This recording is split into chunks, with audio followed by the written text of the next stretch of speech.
He laughed in my courtroom and slid a blank check across the table like the verdict was already bought.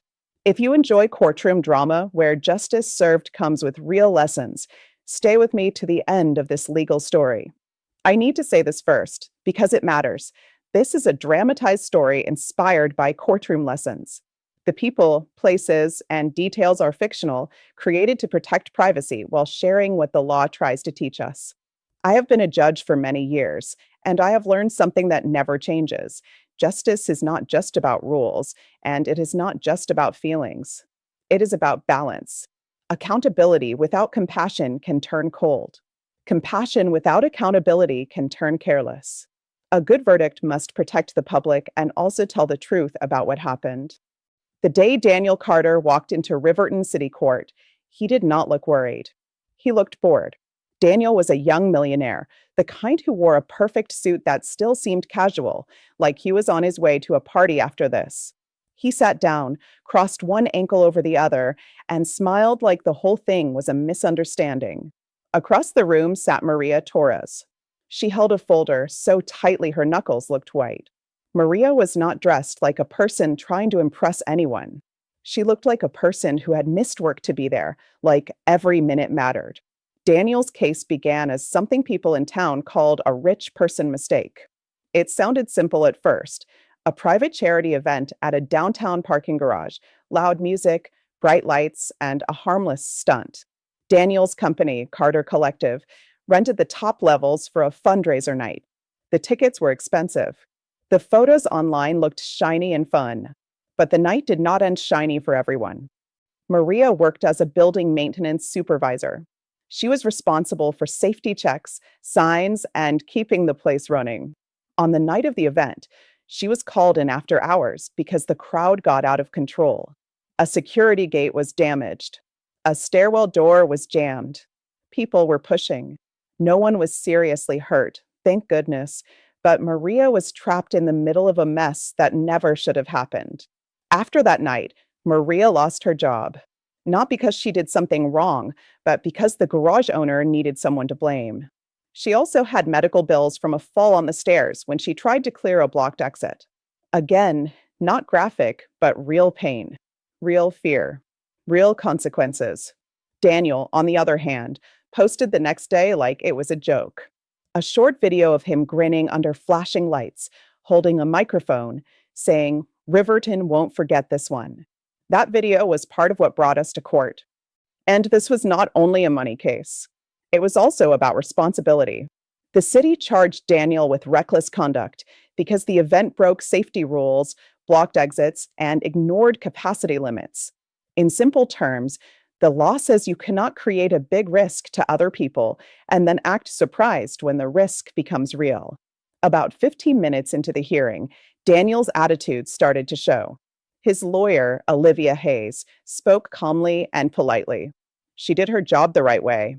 But Daniel kept whispering, shaking his head, and smiling at the ceiling as if he was waiting for a waiter to bring him a drink. When it was time for Daniel to speak, he stood up and looked at me like I was a customer service problem. "Your Honor," he said, "I've got a busy schedule. I'm willing to cover whatever fees she says she has. I'm not here to argue. Let's just settle this." He turned his palm upward, like he was offering peace. Then he reached into his inner pocket, pulled out a check, and slid it forward. Blank. No number. Just his signature. That is when I leaned forward and said, gently but clearly, "Mr. Carter, a courtroom is not a checkout counter." He shrugged. Money fixes things. Maria's lips pressed into a straight line. She did not speak, but her eyes did. They said, "You still don't get it." If you've ever wondered how a judge decides when a mistake becomes a serious problem, keep listening and tell me what you think at the end. I asked Daniel to sit, and I asked Maria if she wanted to give a short statement. Not because feelings replace facts, but because facts include the human cost. Maria stood slowly. Her voice was steady, but quiet. "I didn't come here to get rich," she said. "I came here because my son saw that video. He asked me why the man who caused all that got to laugh. He asked me why I lost my job when I tried to keep people safe." She took a breath. "I want the court to say, out loud, that safety rules matter. That my work mattered. Thought I wasn't nothing. I watched Daniel as she spoke. At first, he looked impatient. Then, for just a moment, he stopped smiling. But it came back quickly, like a mask he knew well. The next witness was Jordan Blake, the garage manager. Jordan explained the safety plan that was required for events like this: capacity limits, clear exits, a trained safety team, and most important, a rule that no vehicles were allowed on the top deck during a crowd event.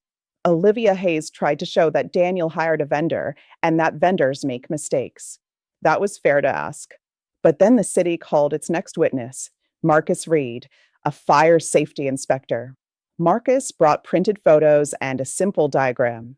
He pointed to where the exit doors should have been clear and where they were blocked by decorative panels and a branded photo wall. Then Marcus said something that changed the tone of the room. I warned Mr. Carter's team 2 days before the event, he said. I told them the setup was unsafe. I told them it had to be fixed before people entered.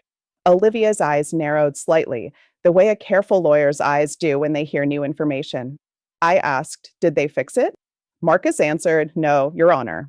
I was told, don't worry, this is a private crowd. I looked at Daniel. His foot bounced once, like a small crack in his calm. Then the prosecutor asked Marcus, who told you that? Marcus replied, Mr. Carter did. He was there. He said it. The courtroom went completely silent. No coughing, no shuffling, the kind of silence that tells you everyone is doing the same math in their head at the same time. I spoke softly. Mr. Carter, you were personally warned? Daniel smiled again, but it was tighter now. I mean, people say a lot of things. Inspectors always exaggerate. That was the moment I realized he truly believed the law was a suggestion, like a sign on a wall meant for other people. If you're still with me, drop a quick comment later about whether you think wealth makes people forget consequences, because I see that question more than you might expect. Olivia requested a short break. When we returned, she looked more serious, and I respected that. A good lawyer adapts to truth, even when it hurts the defense. Olivia called Daniel's event coordinator to the stand, a woman named Evelyn Park. Evelyn did not look comfortable. She answered questions carefully. She admitted there was pressure to keep the event exciting because Daniel wanted viral clips. Olivia asked, did Mr. Carter tell you to break safety rules? Evelyn hesitated. He told me to make it happen. That answer mattered because intent can be simple. People think intent means you planned harm. Often, it just means you chose to ignore a clear risk because you wanted something more. Then we reached the part of the case that Daniel thought was just a game. The prosecutor asked to play a short audio recording from Evelyn's phone. She explained that she recorded it after the inspector's warning because she felt uneasy and wanted proof of what she was told. Olivia objected at first, but I allowed it after we confirmed the recording was legal under our fictional state rules in this dramatized story, and after both sides had access to it. In real life, rules vary and courts must follow them carefully, but the idea is simple. We cannot base a verdict on surprises that the other side never got to examine. The audio played through the small courtroom speaker. Daniel's voice came through, clear as day, calm and cheerful. Relax. Worst case, we pay a fine. That's the cost of doing something big. Then a second voice, Evelyn, said, but someone could get hurt. Daniel chuckled. No one is going to get hurt. And if they trip, we take care of it. This isn't serious. I watched Maria because the law is about people, not just papers. Her eyes filled, but she did not cry. She simply listened, like she had waited a long time for the truth to be said out loud. Daniel stared straight ahead. No smile now. That should have been the twist that ended the story. But it was not. Because then the prosecutor revealed a second recording, found through a search warrant on Daniel's business phone after a separate complaint. This one was not about the event itself. It was about Maria. A voice message Daniel sent to a member of the garage ownership group the day after the incident. If the maintenance lady makes noise, offer her 10 grand and an NDA. If she won't sign, we lean on the owner. She'll be gone in a week. NDA is a simple thing to explain. It is a paper that tries to make someone stay quiet. Sometimes it can be legal. Sometimes it can be misused.